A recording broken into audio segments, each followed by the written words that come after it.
ଜଣେ ମୋତେ କହିଲା ଯେ ବହୁତ ଭଗବାନ ଭଗବାନ ହେଉଛୁ, ତୁ ଭଗବାନଙ୍କୁ ଦେଖିଛୁ? ହାଭ୍ ୟୁ ସିନ୍ ଗଡ୍? ମୁଁ ତାକୁ କହିଲି ତୁ ଆମେରିକା ଦେଖିଛୁ? ସେ କହିଲେ ନାହିଁ। ମୁଁ କହିଲି ତାହେଲେ ଆମେରିକା ବୋଲି ତ ଗୋଟେ ଦେଶ ନଥିବ?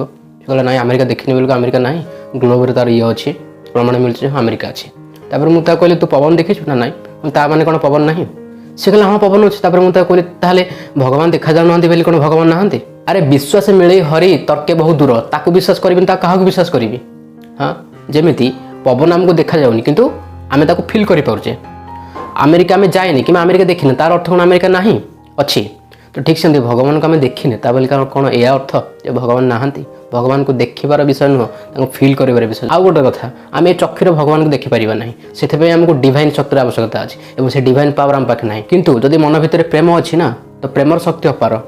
ମନ ଭିତରେ ଯଦି ଠାକୁରଙ୍କ ପ୍ରତି ସେତିକି ଅଗାଢ଼ ପ୍ରେମ ଅଛି ତ ପଥରରେ ବି ଆପଣ ଭଗବାନ ଦେଖିପାରିବେ, କାଠରେ ବି ଆପଣ ଭଗବାନ ଦେଖିପାରିବେ। ଆଉ ଯଦି ବିଶ୍ୱାସ ନାହିଁ, ମନ ଭିତରେ ସେ ଭଲ ପାଇବା ନାହିଁ ଠାକୁରଙ୍କ ପ୍ରତି, ପଥରଟେ ହେଇଥିଲେ ବି ଆପଣ ତ ବିଶ୍ୱାସ କରିବେ ପଥରଟା ମାନିବେ, ତାକୁ ଭଗବାନ ମାନିବେ। ଠିକ୍ ଅଛି।